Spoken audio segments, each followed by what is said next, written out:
Yeah, this isn't good. Moment of truth. Ignition on. I've got nothing since 19, so... All inside. Does not look good. Thank God for that. It's all going back to where we started in 3, 2, 1. Hello and welcome to my channel. If you've just clicked straight on here to get straight on with some of the servicing stuff with a little bit of knowledge, you can click on the timeline below and select which service part that you want to get straight on with. However, if you've just clicked on here and you really are not sure on how to save yourself some money and maybe thinking giving this stuff a go yourself, then I'm going to try my best today to help you guys out, and hopefully by the end of this video you can do your Q3 yourself. So if you are new here today, I'm Ben, by the way, and on this channel I share my passion for cars, motorbikes and DIY maintenance. Now before we get started, I just want to make one thing clear. I'm not a qualified mechanic of any kind, I do not pretend to be. I'm simply just an enthusiast who enjoys learning, working on vehicles and sharing the process with you guys and trying to help people just save money in general. Everything I do is based on my own research, experience and the workshop manuals available to me either in a book or online. If you are attempting any of these jobs yourself, always make sure you're confident in what you're doing and follow the manufacturer's recommendations. Today we are going to be carrying out a full service on my girlfriend's 2013 Audi Q3 Quattro TDI. So this is going to include replacing the engine oil filter, the fuel filter, the air filter and also the cabin pollen filter. We're also going to inspect the car to see if we can spot anything that might explain this oil pressure warning light. Hopefully by the end of this video we'll know whether this service has helped or if more investigation is needed. If you do enjoy honest DIY tutorial videos without pretending to know everything, please make sure you hit that subscribe button completely free because there's plenty more automotive content coming soon. Now before we do any work to this car, it's actually got quite a few issues, and that's what I need to tell you guys exactly what the situation is with this exact car, because it's currently stranded on my driveway. Now this has not been serviced for like 2, maybe 3 years, so a long time, and I'm going to show you some stuff as we get on in this video, but the bottom line is it needs a full service, and that is what I'm going to be doing today. So I'm just going to go over some of the issues with you guys so you know what's currently going on with this car. Starting with issue number 1, so she has literally had the engine management light on this car, I'm not joking, for like over a year now. So that's going to have to be one fault find. I need to find out what is literally causing that to happen, and the only way to do that is obviously plugging in a diagnostics machine, which I haven't got, but later on in the video I'll probably find a way of finding out what that exactly is. Issue number 2 is, like I just said, it is well overdue a service. The service light is currently pinging on the dash. If I just quickly turn the ignition on.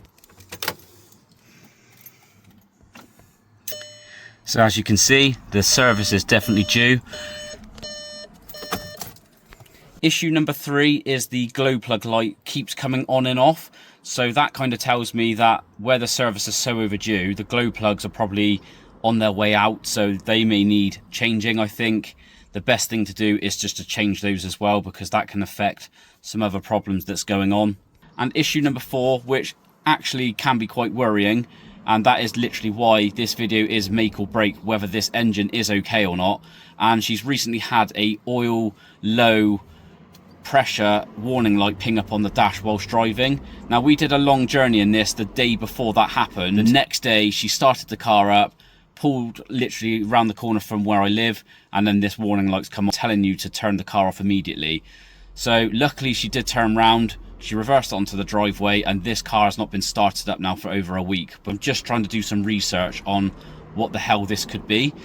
Now it could be a simple fix. It could be as simple as just servicing the car and that low oil pressure could go, or it could be a oil pressure sensor I've read online, or worst case an oil pump replacement. That's a much bigger job. I've never done that on one of these before. If it is that, then I don't know if I've got all the stuff to do it until I do a full research, or if it does need to go to a garage to be done.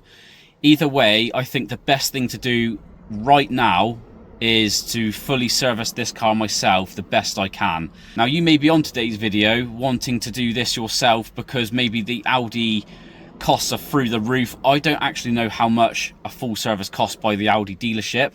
What I could do is give those a call and we can do a price comparison in this video, just out of interest of how much they charge versus how much I can do this service myself for. And it just gives you guys a rough idea of what you're looking at before committing to doing this work yourself. Or alternatively, continue to hold.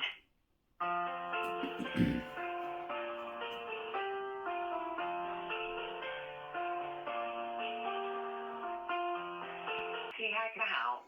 Hiya, I'm just wondering if I could get a quote on a full service on my partner's Audi Q3. After I exchanged some details, I thought it'd be good just to ask Audi, out of interest, when this car was last serviced by them. And let's just say it was a little bit of a shock to myself. Okay, so the last one was 31,000 miles ago. That's 2018, that's why. I've got nothing since 19. So... Now, just so you guys know, the current mileage on this now is 143,252 miles. Oh my god. The glow plugs would be £213. Yeah. For the glow plugs, the fuel filter replacement, the pollen filter replacement, the air cleaner element replacement, and an inspection with oil change. Yep. That would be £740.85. All right, thank you. Alright, thank you. Bye bye bye. Bye bye. Now, one of the first things that we did want to check was where the oil pressure sensor was, and I've really struggled to find where this is on this type of engine. Sometimes on Audis it sits literally just here and you can get easy access, but it's not this side of the engine bay. But what we've done is we've called the AA out to come to my driveway and plug in their diagnostics anyway, just to see what some of the faults are, which I'll get onto further on in the video. But whilst he was here, I did say, can you do any testing on the oil pressure sensor? Now, it turns out that is actually just down here through the gap at the back. I can't quite get my phone down there, but it is in this area anyway. We've tested the sensor and there's plenty of electricity getting to that. It doesn't seem to be any problems with the sensor, so that's good. The next thing we did, this proves this car definitely needs a bloody good service, is we took the oil cap off and look at the state of this. How gunky is that? All inside does not look good. Either way, this does, this needs doing. So yeah. So onto all of the servicing parts themselves. Everything you see on this table, apart from this item and the end item, all of this here in the middle is a full service kit that I've purchased. So I'm going to put the link in the description for you guys to click on if you want this exact kit. Now, when you do a service on a car, you're going to get loads of different brands. I've gone for all of the Bosch products. I always do stick with this kind of stuff. And the oil wise, I've gone for the Shell 5W30 choice oil. I've never had any issues with this with other vehicles, so I'm going to stick to what I know. Now, I've put everything in kind of order, which I'm going to be doing, apart from these two, sorry.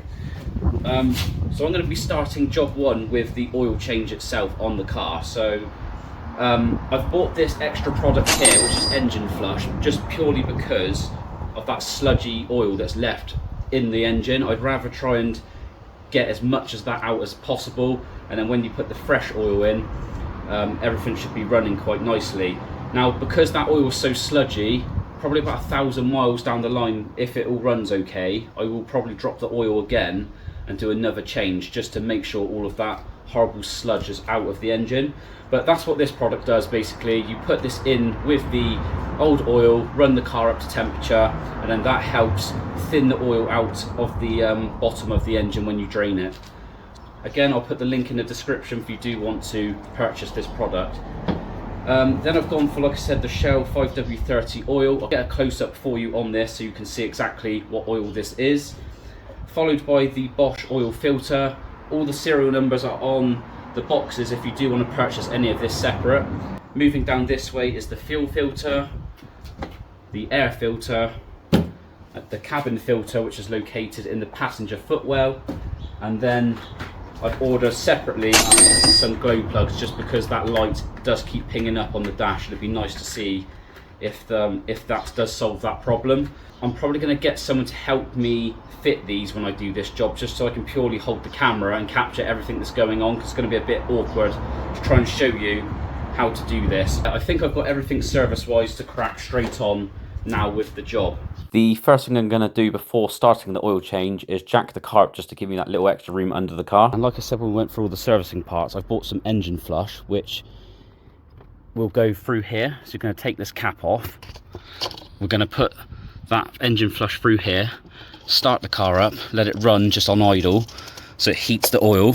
That will then thin the oil so it helps it flush from the bottom of the engine. I'm going to show you where the sump bolt is, the drain bolt. So the way I explain it is go directly where the Audi badge is and then go straight underneath of the car.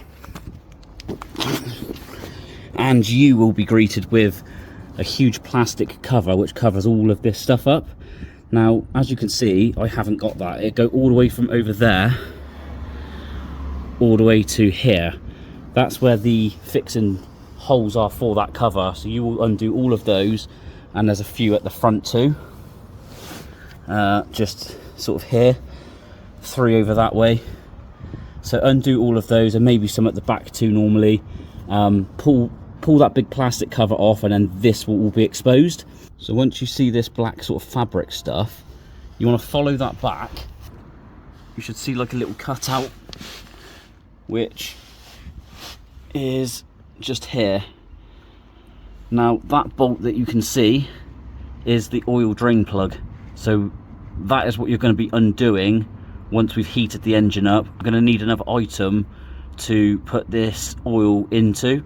So you can get oil drain trays, which is what I've just ordered. I'm going to show you that in a second, but yeah, buy whatever you think is suitable for you.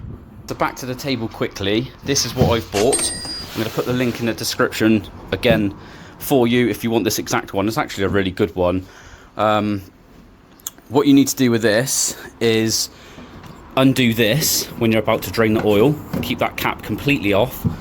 Line that up where that sump bolt is that I just told you to undo. The oil's going to go straight into here. Keep this one closed, but you need to keep this one open because this is what releases the pressure from this tub. And then once you've drained your oil, you put all of this stuff back on, including the middle one. It's all got seals on and stuff. It's actually quite a good drain tray, but there's loads of different styles. Just buy the one that suits you. Another item that I'm just kind of thinking ahead here, which is really handy to have when you do servicing, is some brake and clutch cleaner. Again, I'll put this in the description too. Next up, you can unscrew the cap for the engine flush, and we are going to pour the whole entire can directly into the top of the engine.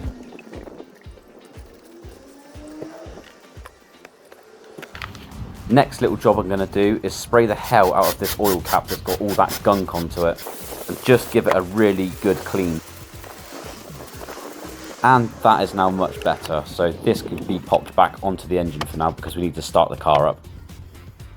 So here we go. This is the part that I am dreading because I need to start the car up now to let it run for at least 10 to 15 minutes to let that oil heat up and the engine flush to do its thing. I just need to pray that that low oil pressure light does not ping up on the dash whilst I'm letting this idle. So there's one way to find out, and that's to start it up. For you that's just doing an oil change, there's no problem. Just start the car up, let it run for 15 minutes, let the oil warm up, and then move on to the next step, which we'll get to after this. The engine flush, by the way, you don't need to actually buy that if you do your servicing regularly. I've only bought it just because of the condition of this oil, and I'm just hoping that's going to solve my problem. Here we go, moment of truth. Ignition on. Yeah, we know a service is due. Turn the fans down. Clutch down. Right. So, I've got to pray nothing comes on here. I'm going to start the timer, just so I've got an idea of how long this has been running. I'm just going to have to keep an eye on this now. just to show you, and you can hear this, the engine sounds absolutely sweet as a nut. No like horrible sounds or anything. Literally just sounds really healthy.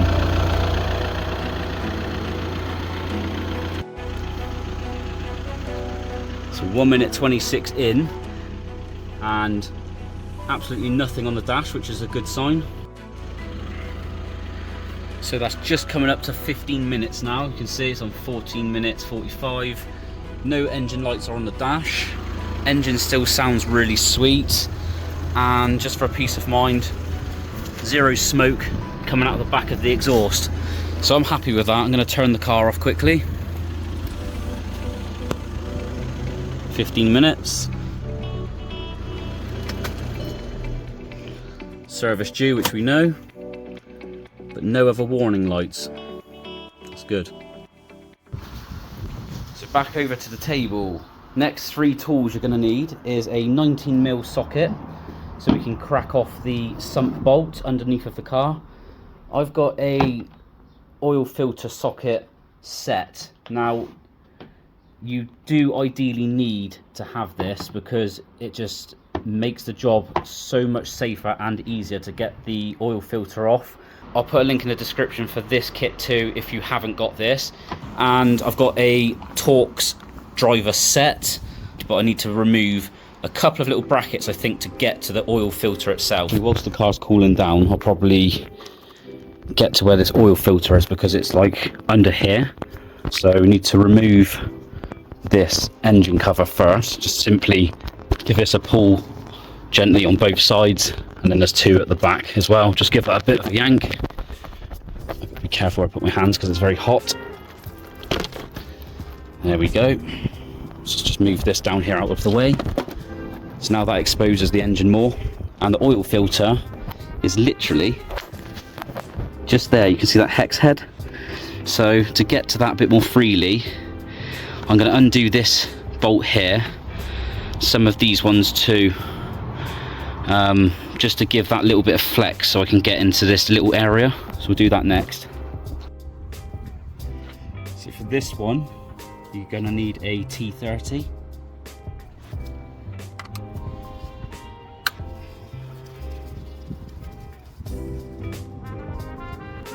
Same again for this one, but this is in so tight I might have to get a ratchet on this one so I don't round the bolt.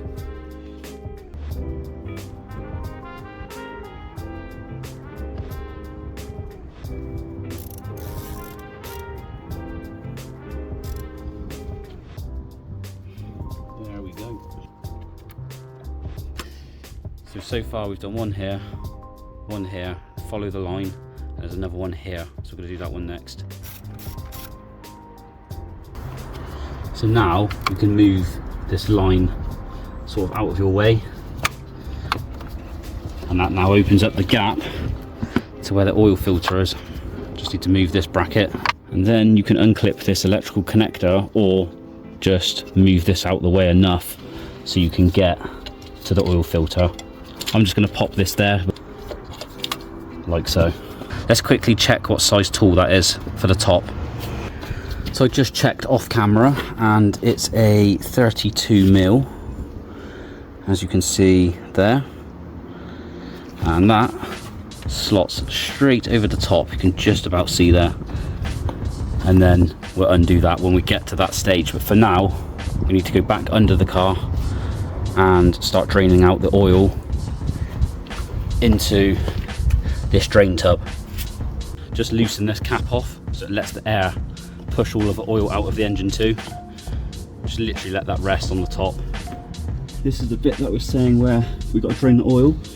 I've just loosened this off camera, just so I wasn't in the way. So I will start to loosen this off now. Look, you can see it's coming loose. So what I'm going to do is just take this off, move the tray now under where it's got to come out. Just be quick to move this in case it's not in line, and don't forget to remove the caps where it says to let the tub breathe. I've also put gloves and a jumper on just in case any hot oil gets onto my skin. But yeah, just let this drop.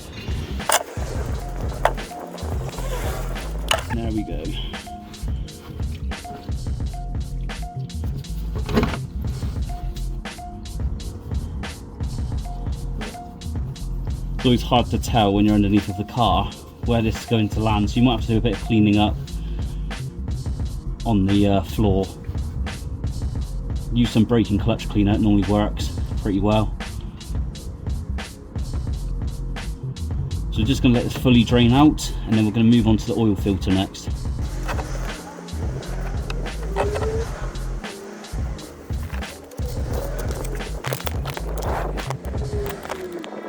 Whilst the last little drips are coming out of the engine, we can now start to move on to the oil filter.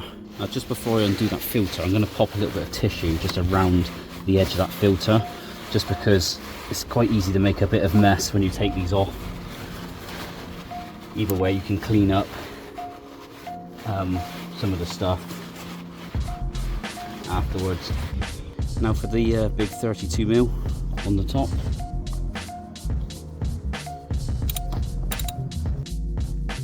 This oil filter housing cap should not be done up tight. It should be literally 25 Newton meters. And you can see there I'm putting a huge amount of force into this cap to try and get it off.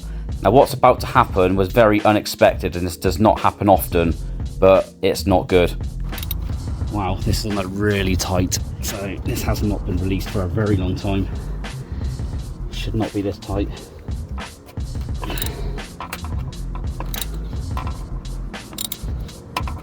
Slowly does it.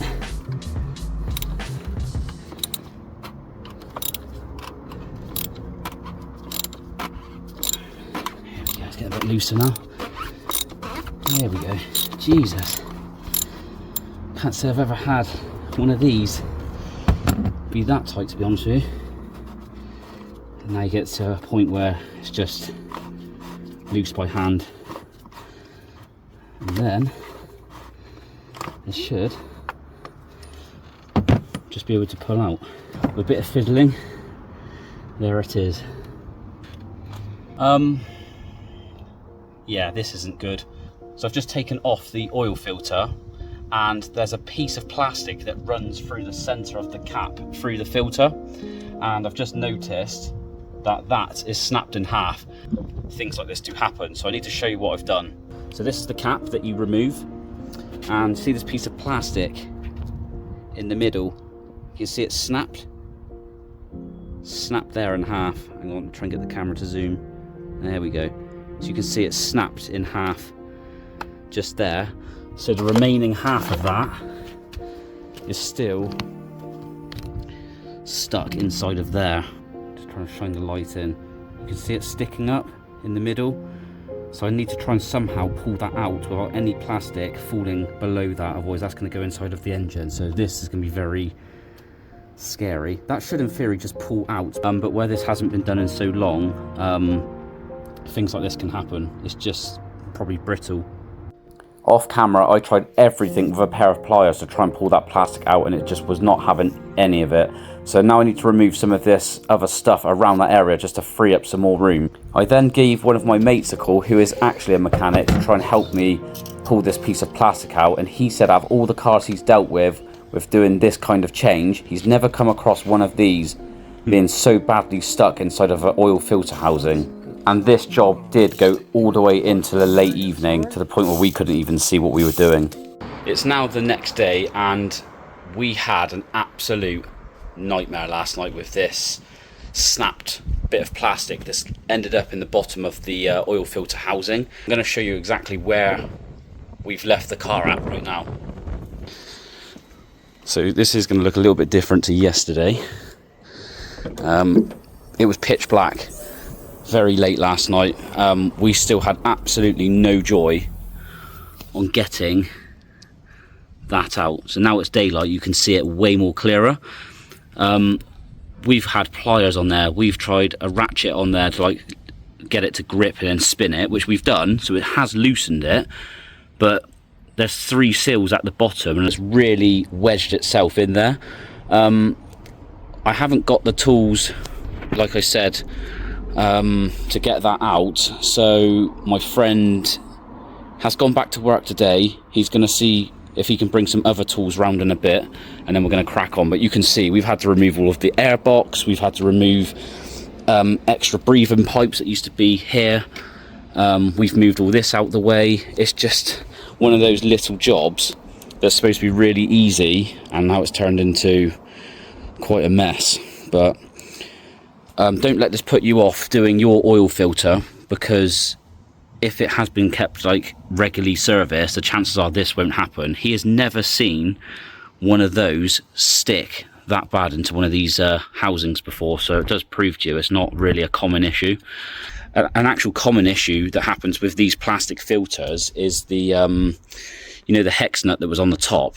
People put the wrong tools on the top, force the plastic the wrong way, and it ends up splitting the housing. So if that does happen, you can order the entire thing online anyway, so don't be too worried if you do that. But this is a lot more of a challenge to deal with. Right, we're bringing the big boys out now. Right, let's see what happens. So of course the first thing we did try was just go straight in with the huge pliers, just trying to pull that plastic shaft out, but the pliers were so big that, to be fair, we couldn't get a good enough grip on the shaft. It just kept slipping. So then we went to a different method, which was attaching these mole grips onto the shaft, and then we're going to give this a really good pull.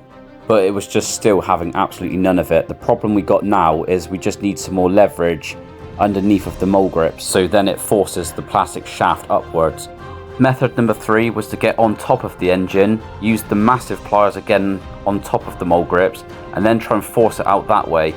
But that still didn't work either. But then we actually had some luck.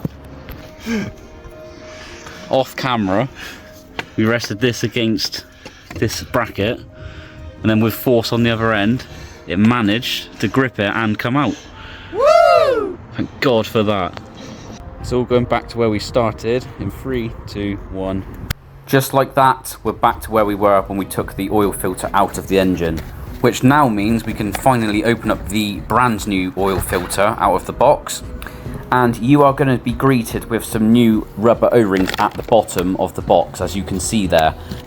What you need to do with these is pull off the old O-rings, which is back on the oil filter housing.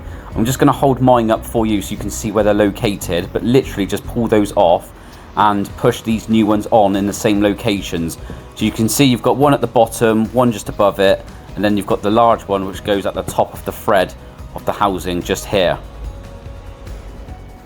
Now you've got the oil filter to hand, you're probably thinking, which way does it go onto the shaft? It actually only goes on one way. So you can see here, this way doesn't work. Simply flip this over and it should click into place. Just like that. The next thing I want you to do is just to pop some fresh oil onto your finger and lubricate the O-rings that you popped onto the shaft. Don't forget you've got the large O-ring to do too. Now that's done, we're ready to finally install the new filter back into the engine. So just wiggle the filter back through the gap. Good. And you can begin to do this back up, just hand tight for the minute. Grab the 32mm socket with an extension and the ratchet, and do this up, but do not over tighten this. So when it gets tight, just give it a slight little nip, enough that it's on there tight enough but not over the top. I like just to do this by feel, but you can also use a torque wrench and set this to 25 Newton meters. Now that's done, you can head back underneath of the car and we need to do the sump plug back up. Again, I just do this by feel, but I'm going to put on the screen what Newton meters this needs to be done at. Once you're happy with doing the sump plug back up, you can head to the top of the engine and we're going to put back on the brackets that we undid at the beginning of the oil change with the 3 bolts.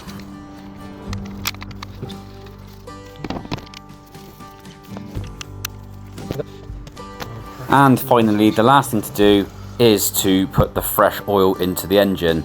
Now you're probably going to be asking, how much oil do I need to be putting into the engine? The recommended amount actually is about 4.3, I think it is online. So I would put in 4 litres roughly first, and then we're going to check the dipstick to see where the level's at. I'm going to show you on the screen when we get past this little bit so you can see what the oil level should look like. but you're just going to need to keep topping bits of the oil up until it's on the max line pretty much.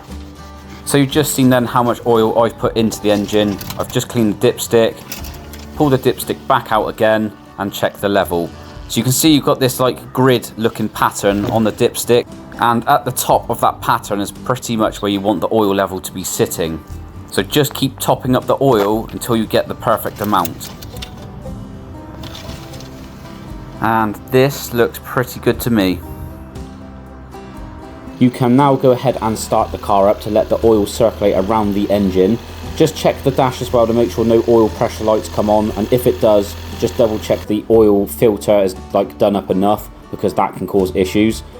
And then when you're happy, just go back around to the engine and check the oil level again, because the chances are it has dropped now the oil has got hot and pushed its way around the engine and settled.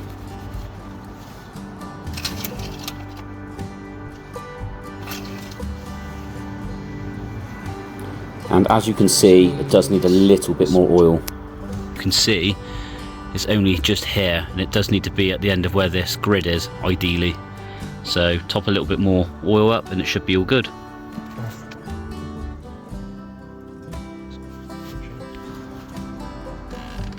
So as you can see, that's perfect, and you still have a little bit of oil spare in this tub, if you are wondering how much it does use. Now that the oil change is done, we can now move on to the fuel filter change, and that is located just here. We want to remove this lid to get to the old fuel filter, and to do so you're going to need a T20 Torx piece to remove these bolts that's holding this lid on. Now before you pull that lid off, just stuff some tissue or a cloth just under that lid, because you probably will have a bit of fuel spill out of the top. Now you can go ahead and remove the lid, and you can see it's full to the brim of fuel. Just pull the old filter up a little bit, but we're going to want to let the fuel drain out, and just hold the filter there for a second.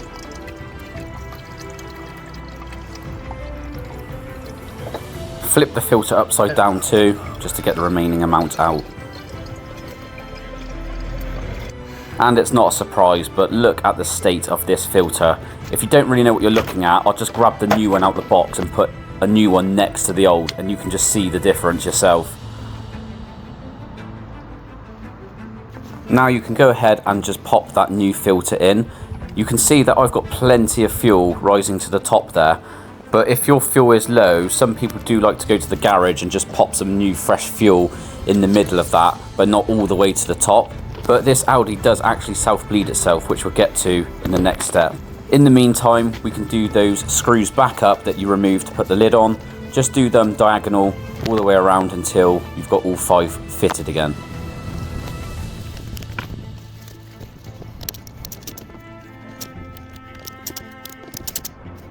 And that is the new fuel filter fitted. Now we just got to bleed the system. So now to prime the pump, you need to use the ignition 5 to 6 times, which now primes the pump.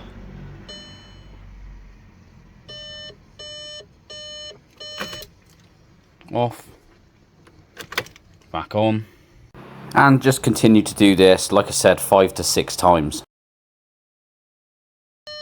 And that's 6 times now. That should do it. Just quickly pop back to the engine bay and check the fuel filter area to see if there's any leaks after the priming. If not, we can go ahead and start the car. Right, I think that should be okay, so I'm going to start it up.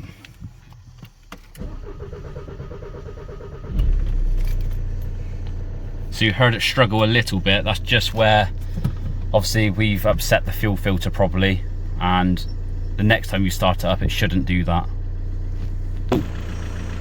So just a few checks, nothing on the dash, which is good news, and also whilst the engine's running, just check for any leaks around the oil filter area again. Make sure nothing's happening that's not supposed to be around there, and as you can see it's all looking good. Again, we've messed around with the fuel filter, just check all of this is done up properly, no leaks. And make sure your cap is on, which you can see this one is. Now that the fuel filter's done, we can grab a T25 Torx piece or screwdriver, and we can undo all of these screws around this airbox. And they don't actually come all the way out, just remove them as much as they can go. And then once they're all loose, the lid will just lift off.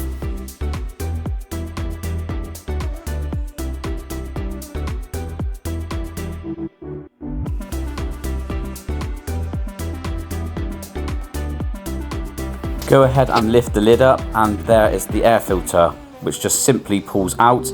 Weirdly, I was expecting it to be worse than that, to be honest with you. We'll do a comparison against a brand new one, shall we? And everything inside this box will need a damn good clean too. So quickly back to the table for another comparison, and you can see what the new one looks like against the old. Yeah, just a little bit different. Back to the airbox itself, just give everything a thorough clean as much as you can, and then we can go ahead and pop the new air filter back in its place.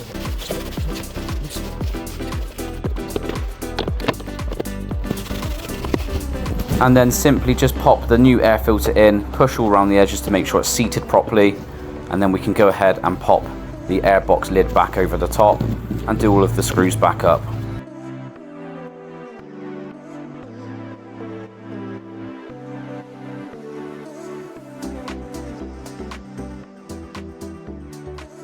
Air filter complete. So the last filter to do is the cabin filter. I'm going to show you now exactly where this is located. So you will need to go into the passenger side, look underneath, and you'll see a bit of material hanging down. You just simply need to release these two plastic screws by hand, and then this material will drop down.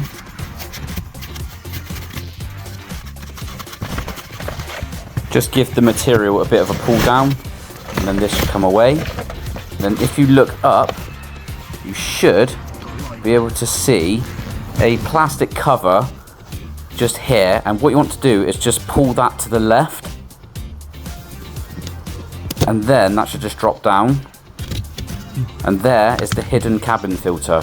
Just simply give it a pull downwards.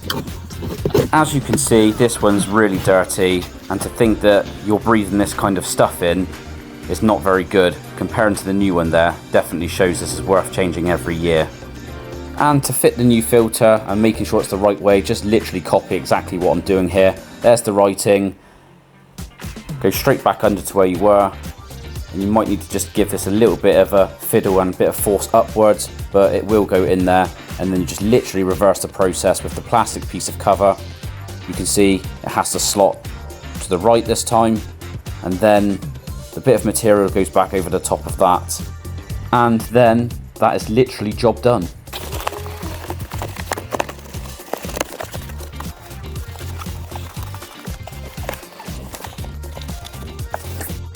Now before we do the last job, which will be changing the glow plugs, we can go ahead and pop the engine cover back on, shut the bonnet down, and head back into the car. So now all of the filters and oil and everything else is done, we're going to show you exactly how to reset the servicing light inside of the car. Okay, so you need to go onto menu, use the center knob, which then changes the menu up here. Go across the car, servicing and checks, service intervals, and then you can see this is where it needs resetting. So scroll down, press yes, and now it's been reset. There you go, perfect. So now you know it's zeroed on the day that we've done the service. So we're going to go and take this for a test drive now and make sure everything is running okay and no lights come up on the dash, which is the main concern I've got right now. So fingers crossed nothing like that happens. I'm going to stay as a passenger so I can keep hold of the camera and show you anything that does happen if it does. Well, we're a few miles up the road now, still nothing on the dash, which is good. Last time we took this car for a drive, it did actually ping up with the low oil pressure light on the dash just coming out of my close, so this is a massive improvement already. So fingers crossed the issue is actually solved. It's driving nice as well, yeah? Yeah, driving spot on. So we're going to run this car very hot for a while, head back to the driveway, and then we're going to do the last task, which is changing the glow plugs. Fingers crossed we have no issues with that job, because that can turn into a massive job if anything snaps or yeah, anything like that's a bit worrying. So back to the driveway. Right, so we're back. That was a good 20-minute plus drive and absolutely nothing on the dash, and it's driving really nice. So now onto the glow plugs. So when you change the glow plugs, you ideally want this engine really hot. You can hear the fans are on at the moment, so we've just got back. And the glow plug location are these here. I can't touch anything, but yeah, they're here. To do this job, you're going to need a ratchet, an extension, and a deep socket 10mm. You also need these pliers, and to make the job easier, get one of these magnets so you can get the glow plugs out of these cylinders a lot easier. Just need to pop these out, so then these wires have space to move, so you can get them out easier, because there's quite a short length of wire to get it out of here and then over again. Yep.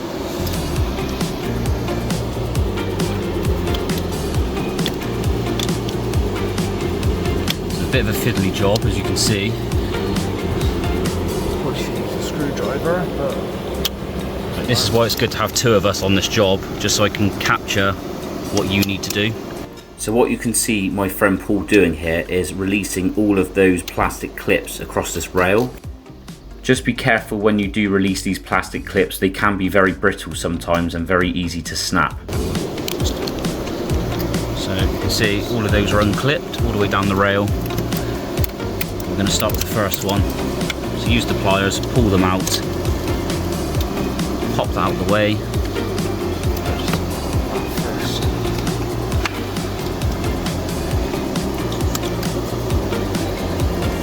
Number 2, number 3, and then number 4.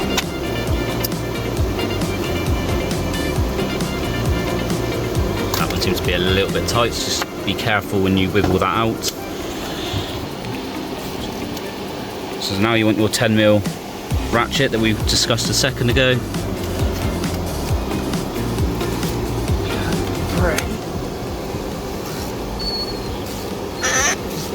Ooh, what a sound. So that one probably would have been seized in. So that one's okay. That probably would have been seized in there if it wasn't for the fact the engine was red hot. So what's the reason again why this needs to be so hot? So it helps loosen the corrosion in a way, because it expands all the metals around the threads. Yeah. So it causes just enough space for if there is a lot of corrosion. Normally, I'll just keep straight out. There's normally enough. There's a glue plug on the threads. There's loads of corrosion. Now one thing we haven't got to hand is some copper grease. Ideally you want to put copper grease on those threads when you pop the new ones in. We haven't got any to hand, but what we can do is just pop some back on there when we next go to the garage or something when you're at work, on this car. But on your one, ideally get some copper grease. I'll put a picture on the screen of what that is if you're not sure.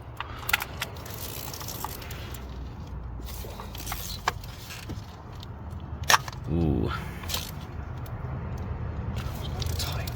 So this one's not playing ball, very tight.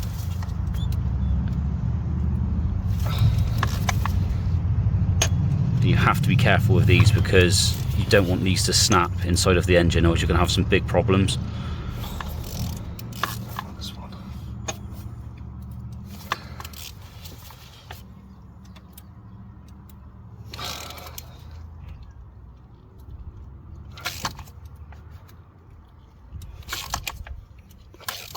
Just gently does it. So you've seen then he was going like backwards and forwards. Don't just force it straight off, because that's where you can snap these. I actually did that on a Ford Transit van, 2002 model, ages ago, and it was not a nice job having to drill out an old glow plug.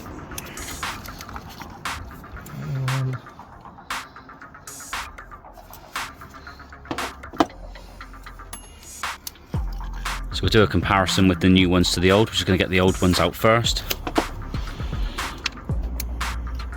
Now you can see why we need the little magnet. You see how easy that was to get out of the engine? Much easier. So that's the old ones and the condition of them. And I'll go and grab the new ones out of their box.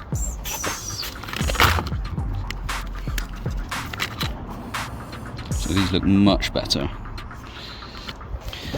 And there you go. So the new ones are here next to the old. Let's get them in. Right. So when we mentioned about the copper grease, get you to explain. So you want a copper grease from the top of the threads to just above the bottom of the glow plug, as this portion of the glow plug sits inside the head.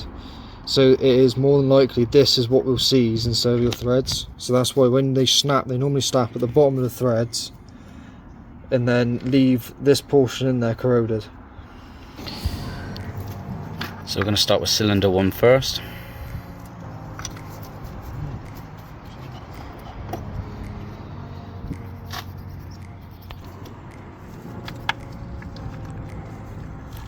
Just placing them in at the moment.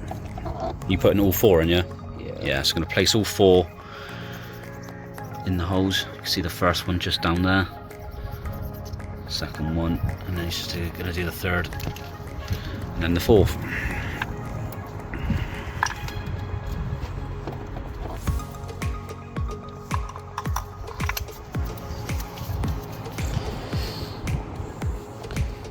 Now, when you tighten these up, what's the torque spec for these normally? I know everyone does this differently now. I mean, you've had enough experience to do this by feel, but normally it's around 10 newton meters, if that. That's just getting tight now, and then it's just a short nip.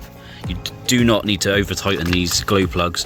That's where a lot of people go wrong. They start like really going to town on these, trying to make sure they never come off again, and this is not what you do. And the copper grease will help those come off a lot easier on your next service too, so that's why it's worth putting that on.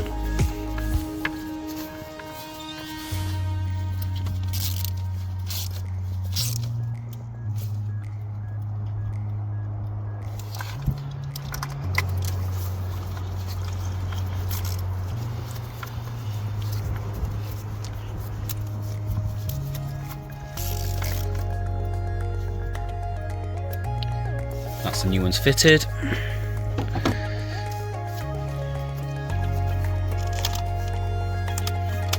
It's just basically reverse the process of where you started now. You can hear them click back in, so make sure you press hard enough on the tops. You should hear like a little popping sound. Don't know if the camera will pick it up.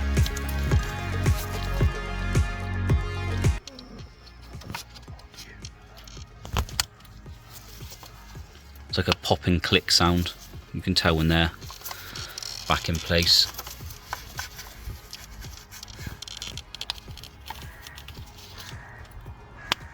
Like that. You should have just heard it.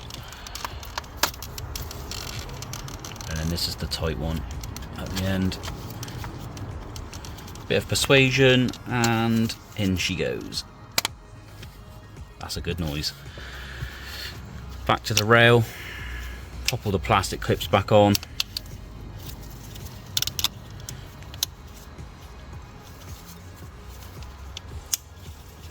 And hopefully that is the end of all these small little issues this car's had. It's just the cover to go back on, which is literally, you can see where they seat at the back and 2 at the front. Job done. Just bear in mind the glue plugs won't test properly until the car is fully cold again, so I'm going to leave this now overnight so it's a first morning start, and then we can see what happens. So it's the next morning and I've just started the car up. No low pressure warning light or anything like that.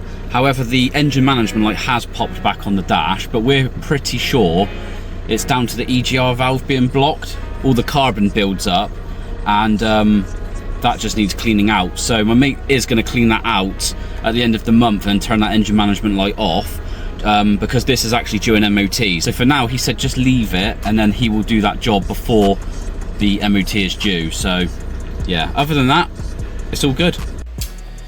Now before I end today's video, I just want to go back over what Audi charged versus what I did this whole entire service for. Before I get to that, I'm not knocking Audi for their prices or what they do. Of course, like, if you can afford to go there, definitely go there.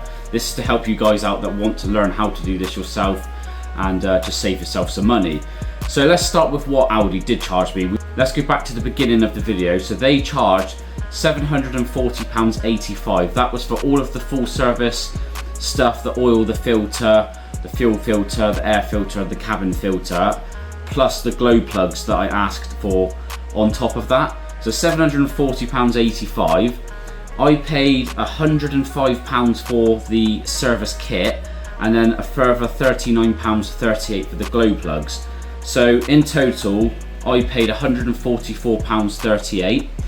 Now, I spent a little bit more extra on some other stuff. So if we now add the brake and clutch cleaner for £6.47, I bought the oil drain tray for £24.95, the oil filter housing cap that broke. So this is obviously something that was unexpected, but for this service, it still cost me a further £29.52. So if we add that on top of the £144.38, in total to do this whole service was £205.32, which I think is really good. I'm very happy with how it's gone, apart from the issue.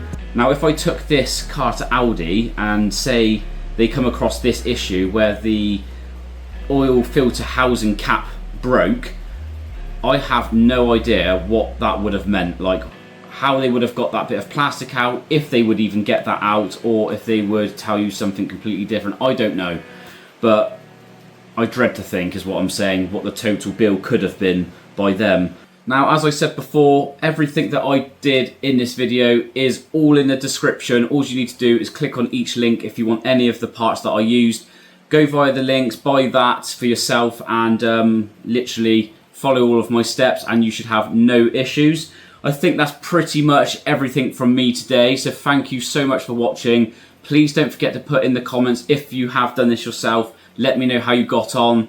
And yeah, thank you so much for watching. I hope I've managed to help you, and I will catch you in the next video very soon.